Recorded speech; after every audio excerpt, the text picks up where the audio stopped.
Aspen Silver Hills, Colorado, October 1908. The air was already thin and sharp, a promise of the winter that hunted these high valleys. Below, in the company town, the sensible rectangular shapes of miners' cabins were buttoned up tight, smoke pluming straight into the hard blue sky. But up on the stake, claim overlooking the valley, Konrad Steinhauser was doing something that made no sense at all. He was building a roof out of rocks, not shingles, not slate. He was wrestling 8-inch thick slabs of fieldstone, some weighing over 100 pounds, up a wooden ramp onto the pitched southern face of his severe A-frame structure. His shoulders, thick from a life of similar work in a different world, strained against the weight. Each stone was set with agonizing slowness into a bed of mortar over a layer of tarred lath. Beaumont Markham, the mine-housing superintendent, stopped his horse on the track below, watching the scene with a practiced, professional frown. He was a man who understood board feet, load-bearing walls, and the brutal calculus of a Colorado winter. What he was seeing was not just unconventional. It was, in his expert opinion, suicidally foolish. What in God's name is that Austrian doing? Silas Croft, the lumberman riding with him, reined in his own horse. That's a ton of granite he's got up there already. That's not a roof, it's a quarry. Markham grunted, his gaze fixed on the impossible structure. It's a deadfall trap. He's building a tomb for his own family. The moment the spring thaw hits that mortar, the whole south face is going to slide. I've seen rock slides with less stone than he's putting on that roof. He shook his head, a gesture of both pity and professional disgust. The man was clearly mad. What did this Austrian Holzknecht mason, this wood and stone man from the Tyrolean Alps, understand about thermal mass and solar gain that the experienced mine-housing superintendent, a master of frontier construction, had missed? The answer was written in the angle of the sun and the very nature of the stone itself. If you stay with us, I promise you will learn the precise physics of how a simple stone wall can become a solar engine, a battery that stores daylight to fight the longest, coldest nights. We share these stories of forgotten ingenuity not just for entertainment, but because the principles they reveal are as true today as they were a century ago. Let us know in the comments what you think is the most overlooked natural resource for building. Now let us return to the man everyone thought was a fool. Konrad Steinhauser was not a carpenter, not in the way the American West understood the term. He was not a miner, though he worked a small silver claim to feed his family. He was a Holzknecht mason, a title that had no direct translation and even less meaning in the Sawatch Range. In the old country, he had worked with the giants, limestone cliffs, ancient firs, and the crushing weight of alpine snow. His hands knew the language of granite, the heft of timber, the precise angle at which a roof must be pitched to shrug off the burden of a 10-foot snowfall. He had built chalets whose stone bases were centuries old, their timbers groaning but holding fast against winds that could peel the bark from a tree. His tools were not just the saw and hammer of the frontier, but the trowel, the stone chisel, and an innate understanding of how heat moved through solid objects. He had come to Colorado with his wife, Annelise, and their 2 small children, Lucas and Heidi, for the promise of land and the clean, sharp air that reminded him of the high alpine meadows. But their first winter in 1907 had been a lesson in a different kind of cold. It was a dry, predatory cold that leached the life from everything it touched. They had lived in a standard-issue company cabin, a box of green pine logs, chinked with mud and newspaper. It was a structure designed to be built quickly, not to be lived in. That winter had nearly broken them. Konrad remembered with a clarity that still chilled him the small, devastating moments of its tyranny. He watched Annelise carry a basin of lukewarm water from the stove to the washstand, a distance of no more than 8 feet, and see a skin of ice form on its surface before she could set it down. The coal they bought at exorbitant prices from the company store would freeze in the scuttle by the door, the moisture in the bituminous lumps welding them into a single, unburnable black mass. He had to bring the entire scuttle inside and set it by the fire for an hour just to break a few pieces free. Most terrifyingly, the mantle barometer, their one piece of scientific equipment, had failed. The needle dropped during a particularly brutal cold snap and simply stopped moving at midnight, frozen in place, as if time itself had died. That was the winter he understood the American cabin was a thermal sieve, a glorified tent made of wood. It didn't hold heat, it merely slowed its escape for a few desperate hours. He swore he would not let his family endure another winter like it. The problem wasn't the fuel. The problem was the container. The conventional cabins that dotted the hills around Aspen were monuments to a fundamental misunderstanding of heat. Beaumont Markham, for all his practical experience, saw a house as a barrier against the cold. You built a wall, and on the other side of that wall was winter. You burned fuel inside the wall to fight the cold that inevitably seeped through. A bigger fire meant more warmth. It was a simple and brutally wrong equation. These cabins were built of logs, typically pine or spruce, with an R value, a measure of thermal resistance, of about 1.4 per inch. An 8-inch log wall, therefore, had an R value of just over 11. Chinking, no matter how well applied, was a constant source of infiltration. The structures possessed virtually no thermal mass. When the fire in the stove burned hot, the air in the cabin became warm. The moment the fire died down, that warmth vanished. The heat radiated straight through the thin wooden walls and out into the 20-degree air. The logs themselves, once chilled, became a source of cold, radiating a deep, penetrating chill inward. Families like that of Jedediah Thorne, a fellow miner, were engaged in a losing battle. They burned through 4, sometimes 5 cords of wood or tons of coal in a single winter. The stove would glow red hot, creating a small bubble of habitable space around it, while 6 feet away, frost would be climbing the interior walls. Thorne's wife wrapped their children in every blanket they owned, and they still slept in their coats. The air was thick with smoke, but the cold was thicker. It was a constant, draining siege. Markham's solution was always the same: build it tighter, chink it better, burn more fuel. He was trying to plug 1,000 tiny holes in a ship that was fundamentally unseaworthy. He saw the cold as an enemy to be repelled. Konrad Steinhauser saw the sun as an ally to be captured. Konrad's work began not with wood, but with stone. He and Annelise spent the late summer digging a foundation, not the simple pier and beam common to the area, but a proper half wall, 3 feet deep, made of river stone and mortar. This would be their anchor. Upon this he built the A-frame. He used stout fir timbers, planed by hand, for the primary rafters. The angle was critical. He used his Tyrolean framing square and a plumb line to ensure the pitch of both faces was exactly 42 degrees from the horizontal. Silas Croft, the lumberman, had scoffed at the angle. "Too steep," he'd declared to anyone who would listen. "Wastes half your space and a pain to build." To Konrad, the angle was everything. It was the angle that would encourage the snow to slide off before its weight became a threat. And more importantly, it was the angle that would present the southern face to the low winter sun, almost perpendicularly, like a leaf turning itself toward the light. The construction of the frame was swift. Annelise, strong and capable, helped him hoist the timbers into place. They worked in a quiet rhythm, their movements economical and sure. The mockery from the valley below was a constant hum, but they paid it no mind.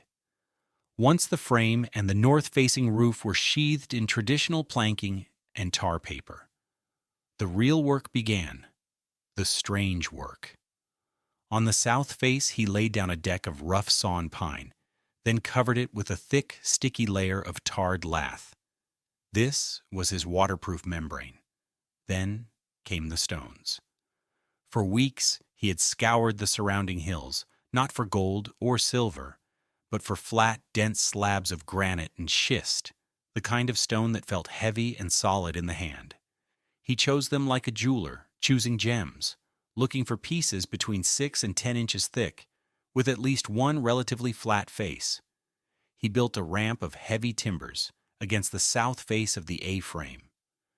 Using a simple block and tackle rigged to the ridgepole, he and Annelise would haul each stone, one by one, up the ramp. It was brutal, back-breaking labor. He would position the stone, trowel a thick bed of lime sand mortar onto the tarred lath, and then, with a final grunt of effort, lever the slab into place. He started at the bottom, atop the foundation wall, and worked his way up, course by agonizing course. The south face of his house slowly transformed into a monolithic wall of rock, a mosaic of gray and tan, tilted toward the sky. It was during this phase that Beaumont Markham made his official visit. He rode up, not as a neighbor, but as the mine-housing superintendent, a man with authority. He dismounted, his face a mask of grim certainty. "Steinhauser," he said, his voice flat, "I've filed a report with the company housing office. For your own good, you need to stop this." Konrad paused, a trowel heavy with mortar in his hand. He looked at Markham and waited. "I've done the calculations," Markham continued, his tone becoming more forceful, as if explaining a simple sum to a child. "You have, by my estimate, over 12 tons of stone on that pitch. Your rafters are 888 fir. They're not rated for that kind of static load, let alone a live load of wet spring snow. The first time you get a thaw followed by a hard freeze, that mortar is going to fracture. The whole thing will come down on top of you. It's a matter of physics."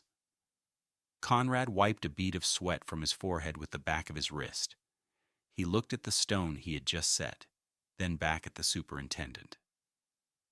He spoke quietly, his German accent softening the edges of the English words.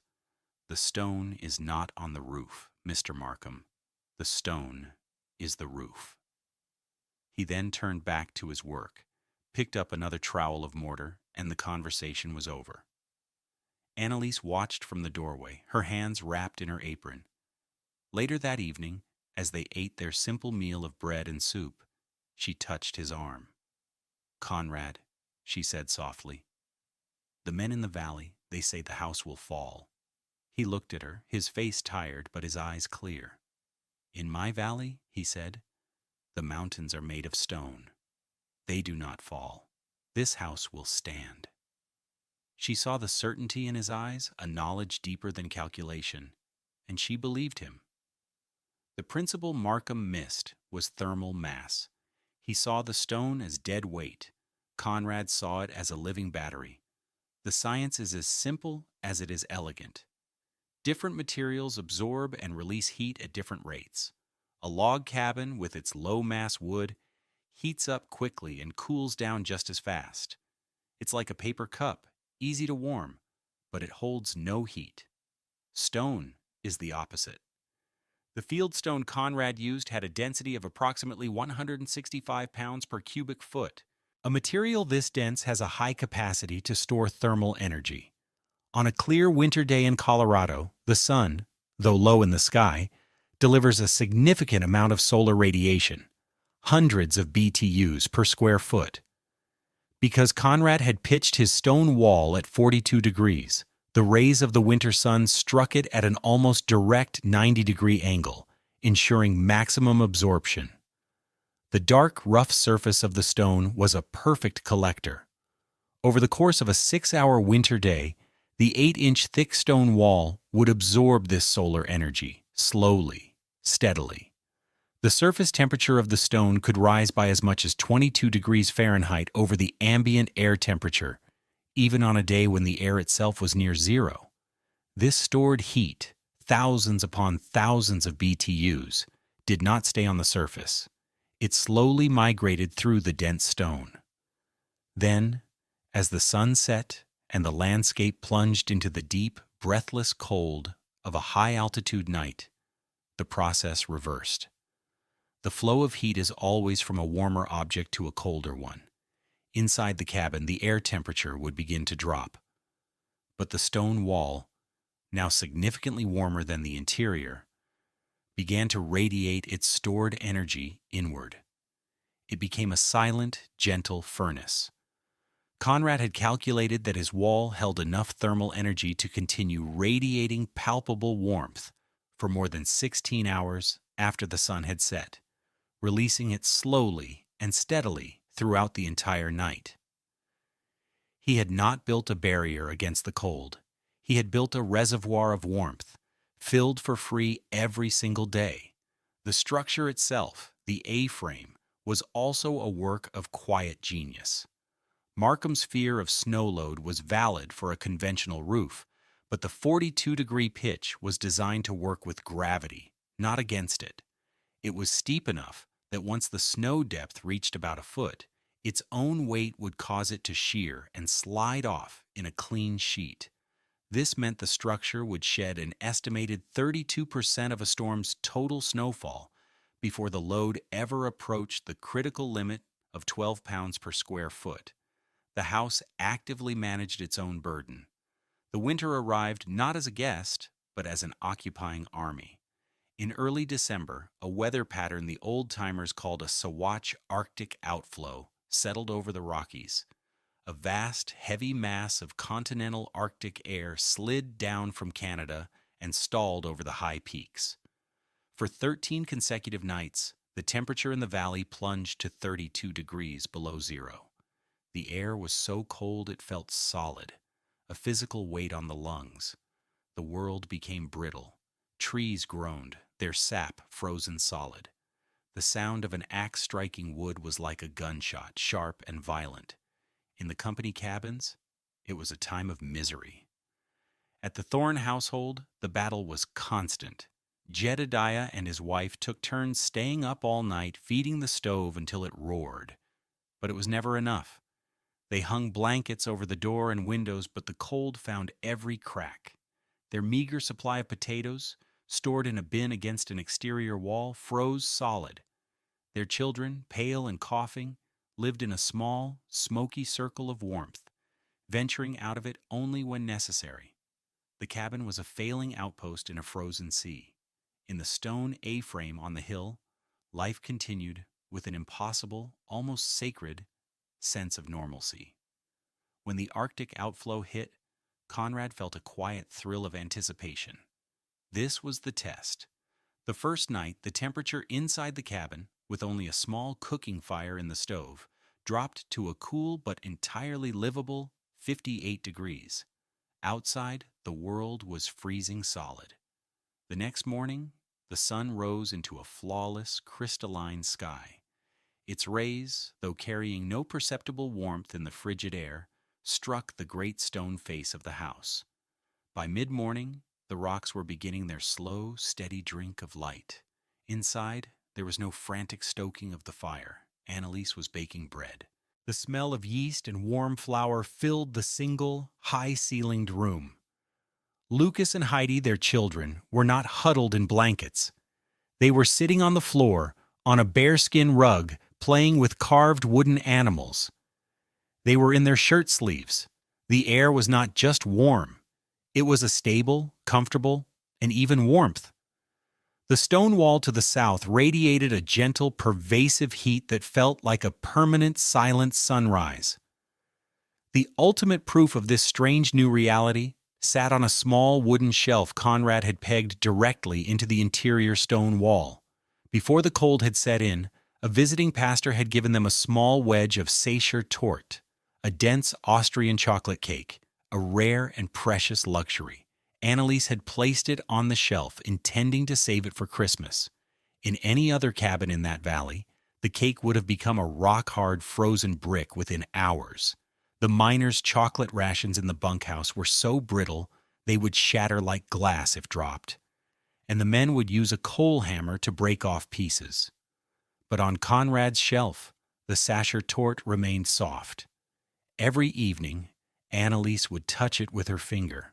The cake was cool, but it was pliable. The chocolate icing yielded to her touch. It was a small domestic miracle, a testament to the fact that within these walls, the fundamental laws of winter had been suspended. Outside, the contrast was just as stark. The north pitch of the A-frame, perpetually in shadow, was caked in a thick, crystalline layer of hoarfrost, glittering and cruel. But the south face, the great stone wall, remained almost entirely clear. Even hours after sunset, as the temperature plummeted, anyone brave enough to place a hand on the stones would feel a faint, residual warmth bleeding out into the killing cold. The house was breathing heat. The breaking point for Beaumont Markham's certainty came not from argument or reason, but from the simple failure of a piece of wood. In the middle of the Arctic siege, he was leading a company sleigh rig up a pass to check on a remote mining outpost. The cold was relentless. The horses' breath plumed and froze instantly on their muzzles. The wood of the sleigh groaned in protest. Suddenly, with a crack that echoed across the silent landscape, the main draft pole, frozen and brittle, snapped. They were stranded. "Nearest shelter is the Steinhauser place," one of the men said, his words muffled by a thick scarf. "About a mile back." Markham cursed under his breath. The Austrians' madhouse. But they had no choice. They unhitched one of the horses and began the trek back, leading the animal through the deep, squeaking snow. As they approached the A-frame, Markham was struck by its alien appearance in the frozen world. It looked less like a house and more like a feature of the landscape, a great, snow-dusted rock angled toward the sun. There was no plume of desperate, heavy smoke from its chimney, only a thin, lazy wisp. It was just past noon. The sun was at its apex in the southern sky, a distant, cold disk. As Markham drew closer, he saw something that made him stop. The surface of the stone wall was shimmering. A faint heat haze was rising from the rocks, distorting the air. It was impossible. The air temperature was at least 20 below zero. He walked up to the south wall, driven by a deep, professional curiosity that momentarily overrode his skepticism. He expected to feel the biting, energy-sucking cold of stone at sub-zero temperatures. He had felt it 1,000 times on mine facings and foundations. He pulled off his thick leather glove, his bare hand pink and aching from the cold. He hesitated for a second, then pressed his palm flat against the surface of a large gray slab of granite. The shock was not of cold, but of warmth. It was not hot, but it was unmistakably, profoundly warm. It was the temperature of a living thing, a deep, radiant heat that soaked into his frozen hand, chasing the ache from his bones. He stared at his hand, then at the stone, then back at his hand. Everything he knew about construction, about heat, about winter, dissolved in that single tactile sensation. He understood in a way no blueprint or calculation could ever have taught him. The wall was alive. Konrad opened the door before he knocked. He had seen them coming. He simply nodded at Markham. "Your pole is broken," he stated. Markham could only stare. He finally found his voice, but it was quiet, stripped of all its former authority. "Konrad," he said, the name feeling strange on his tongue. "You didn't build a roof. You built a winter sun." The conversion of Beaumont Markham was as total as it was sudden. He became the stone house's most powerful advocate. The story of his frozen hand and the warm stone wall spread through the mining camps faster than gossip. When spring finally came, and the house did not collapse, the mockery turned to awe, and then to imitation. That May of 1909, at a regional meeting of the Western Federation of Miners, Markham himself presented Konrad's design to the Housing Committee. He used his authority not to condemn, but to praise. He spoke of thermal mass, of solar gain, of the simple, undeniable proof of a family living in shirt sleeves while their neighbors froze. The Federation, a practical body concerned with the well-being of its members, officially included the Steinhauser stone-pitched A-frame in its winter housing recommendations. By the following autumn, the landscape of the Sawatch Hills began to change. 11 families, emboldened by Konrad's success and Markham's endorsement, built their own versions of the stone house. They were not all as elegant as Konrad's, but they all followed the same core principles: a steep southern pitch, a heavy cladding of stone, and an orientation to the winter sun. The results were immediate and revolutionary. Families reported cutting their fuel consumption by over 70%. More importantly, for the first time, they were not just surviving the winter, they were living through it. Konrad Steinhauser's innovation was not born of academic theory or engineering blueprints. It was an artifact of memory, an echo of an ancient building tradition from the other side of the world. Yet in his simple application of stone and sun, he had anticipated the principles of modern passive solar design by more than half a century. Building scientists today speak of trombe walls, of direct gain systems, and of thermal mass engineering, using complex equations to model the very phenomena Konrad understood in his bones. He had no language for BTUs or R values, but he knew the feel of a sun-warmed rock at dusk and understood that this was the key to decoupling a family's comfort from the fire in their stove. The story of the stone A-frame is more than a tale of clever construction. It is a lesson in perspective. The other settlers saw the Colorado winter as an overwhelming force to be endured, a brutal enemy to be fought with fire and thick walls. They built their cabins like fortresses, hunkered down against the siege. Theirs was a story of resistance. Konrad saw it differently. He understood that the same sky that delivered the killing cold also delivered a torrent of free energy, even on the shortest day of the year.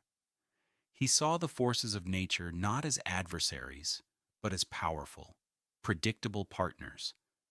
The cold was a reality, but so was the sun. Gravity could crush a roof, but it could also be used to shed the snow that caused the load. He didn't lay stones against the cold. He used his knowledge to teach the south face of his house how to drink the sun and feed his family with its warmth by night. He built not a fortress, but a relationship between his home and its star. The frontier did not reward resistance. It rewarded collaboration. We hope this story has given you a new appreciation for the hidden genius of the past. The principles of thermal mass and passive solar design are as relevant as ever, offering a path toward more sustainable and resilient building. If you found this story of ingenuity compelling, please consider liking this video and subscribing to our channel for more tales of forgotten history. And let us know in the comments, what modern technology do you think owes a debt to this kind of simple, practical frontier innovation? Disclaimer: this video presents historically inspired reconstructions for educational and storytelling purposes. The characters, names, and specific events depicted are fictionalized for narrative effect. However, the building techniques and scientific principles are based on real historical practices. The application of any building technique today should be done in accordance with modern building codes, safety guidelines, and professional engineering standards. This content does not constitute professional, technical, or legal advice.